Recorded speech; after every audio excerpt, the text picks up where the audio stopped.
Well, I know people are probably saying this all over the country, but it was a real tragedy for Vanderbilt, and the passing of Donnie Everett. I'd seen him pitch a little bit when he was in high school, just a phenomenal talent and a wonderful young man, and I know that our hearts go out to Vanderbilt and the Vanderbilt family and the family of the Everetts, and it's just it's a tragic thing when kids this age, those things happen. It's incredibly shocking. I can't even imagine what Tim Corbin and Vanderbilt's going through. I want to thank our fans for coming out. I know 1:30 today was a challenge for folks who work for a living, which is most folks, and people who are in school. But we felt like it was the best decision for our kids and for our program. And boy, people showed up in droves, and I think that meant so much to our players. And just made one, really great atmosphere. We went out today, and I don't think Dakota had his best stuff. I think that's pretty apparent, but I want to give credit to SEMO because I think they had a pretty good approach against him, and I think they hit almost everything he threw up there. They got fastball counts, and they hit fastballs. So we got slider counts, they hit slider. They hit his cut fastball. But Dakota never gave up, and he kept battling for us, and he had a little help in the bullpen today. They were really left-handed, and we knew Rigby would come in and be able to get us ground balls, which is what we wanted, and certainly Daniel Brown here just really dominant performance against a very good lineup. This is a club that's hitting over 310, 314, something like that in that area.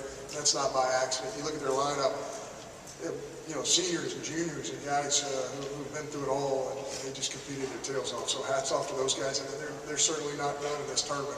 We could see them again, and they have a really good club. Their left-hander, I just want to mention, I think he's just a warrior. I mean, if you look at this sequence of events with their left-hander who went out there today, Lucchese, he threw 119 last Friday. He threw 35, I think, on Sunday to help them win the championship in the Ohio Valley. He pitches his tail off today, gets hit in the shin with a ball with a line drive, and keeps battling and battling and battling. Our hats off to him. He was phenomenal today. But it was huge for us to be able to get him out of the baseball game. That was one of our goals, and I think it was a turning point in the game. Questions from student athletes? Brent, on that second home run, what's going through your mind and balls in there? Did you feel like you had a chance? And when did you know that it had gone over the fence?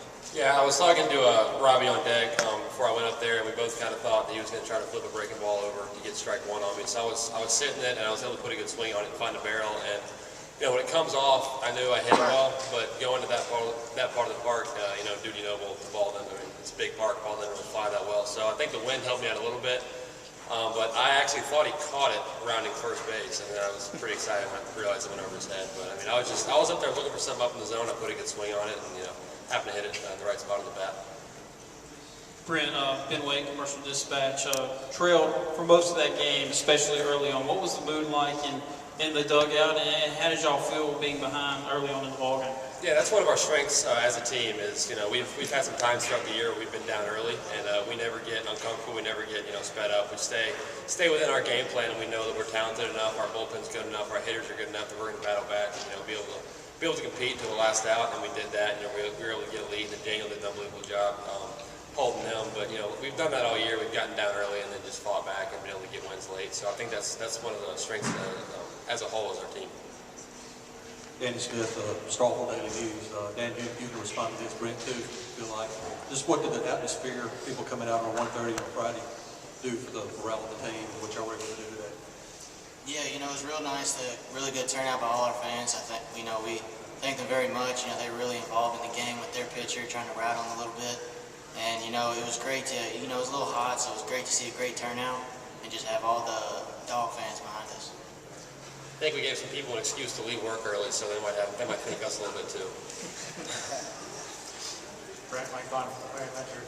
That second home run, what gave you and Jacob the idea that a curveball may be coming? Well, the first at bat, he just threw me 3 fastballs, and I was able to put a good swing on one of the fastballs he threw me that was kind of out on the plate a little bit, and then he had been throwing the breaking ball more than his changeup.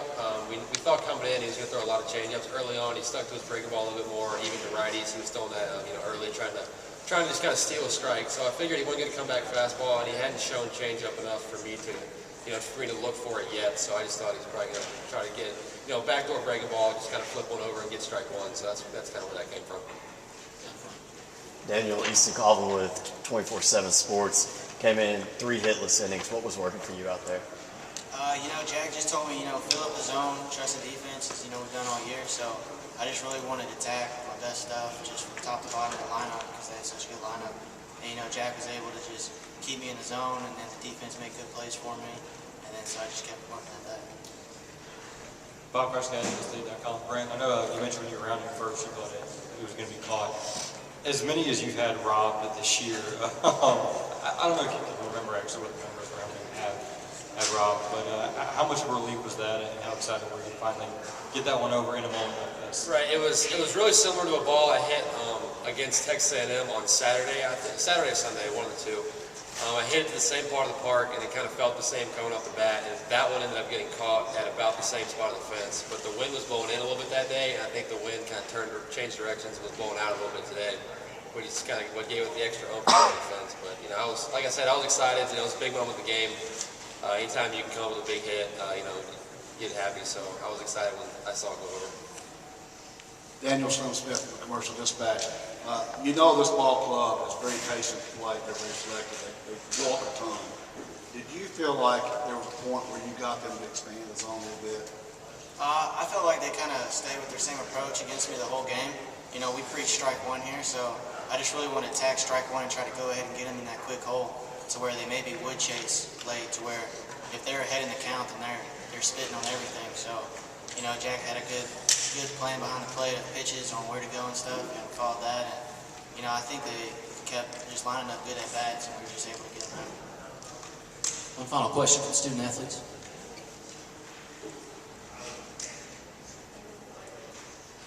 Brent, Tom, KTV.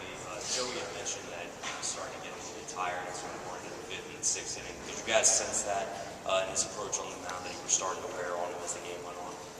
Yeah, like Coach Cohen said, he had thrown a lot of pitches last weekend, and the caliber and the quality of his stuff is, from a left-handed standpoint, some of the best we've seen. He's a really good arm, a really talented pitcher.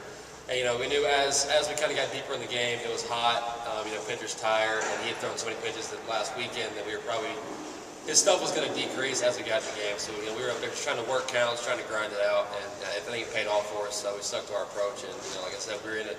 Later in the game, we were able to get some pitches to hit and put good swings on them. So I think our game plan paid off. All right, thank you, players. You're dismissed. Take questions for Coach Cohen.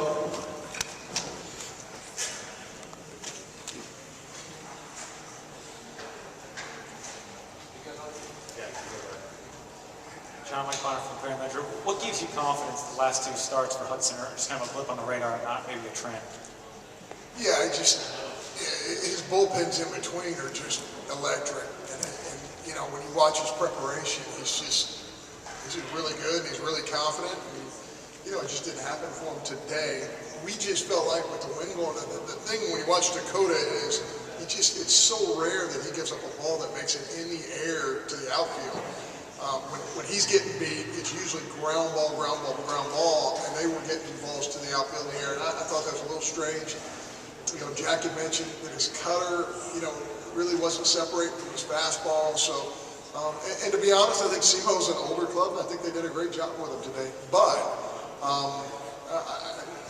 there's no question that if we can extend our season, Dakota Hudson will be back out there, and I have every bit of faith in the fact that he will go out and pitch well for us again. Benway Commercial Dispatch. Brent was talking about it being behind early in that game. Says that really weren't worried about it. What kind of sense did you get in the dugout from your team? Well, I'm a coach, so I'm always worried, right? Our kids, we have some older kids too, and somebody's going to take a great swing, and it's kind of a strange occurrence at Duty Noble when the wind's blowing out and it's helping us, especially this spring for whatever reason. And I felt like, one of those right-handers, especially in the middle of our lineup, one of those guys was going to have a big day if they could just get a ball elevated and get their swing off, and it was definitely Brent Rooker. He just took great swings today when we really needed him the most. And, in this ballpark, you got to know, hey, I got to be on top of the baseball today because it's not going to go anywhere.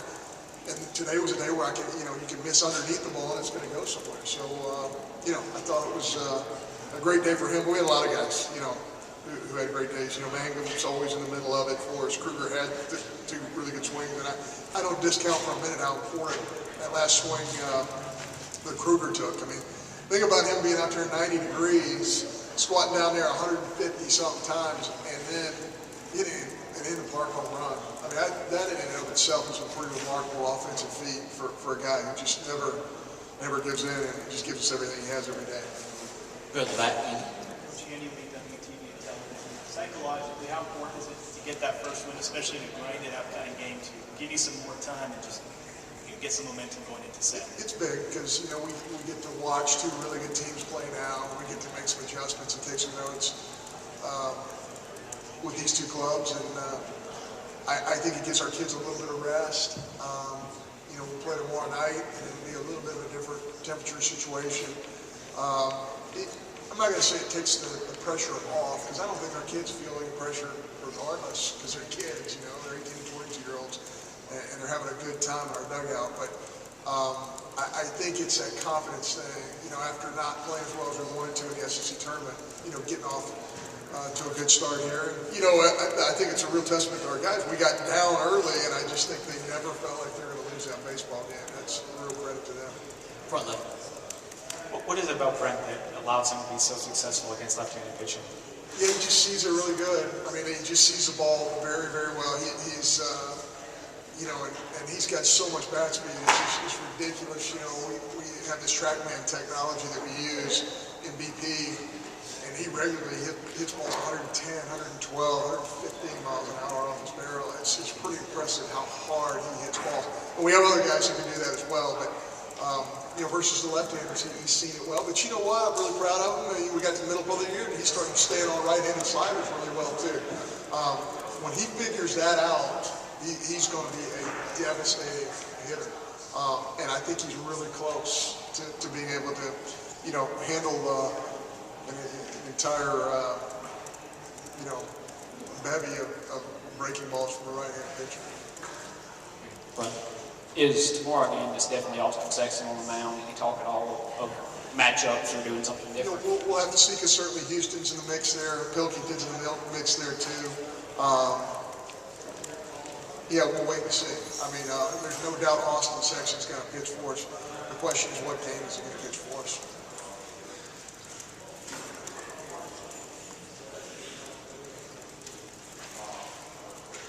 Right here in the middle, Dave. Coach Beazer said that with the big hits and the big pitching, he still thought the game came out of defense. And was that typical of the way Robson was able to create a play there and just kind of crack open the door, forcing the defensive mistake? Yeah, there's no question. He played pretty good defense himself. He makes it look easy. Like, he's running the balls, and he's making it look really easy. He's an outstanding defender himself. I thought Gridley made some big plays for us today.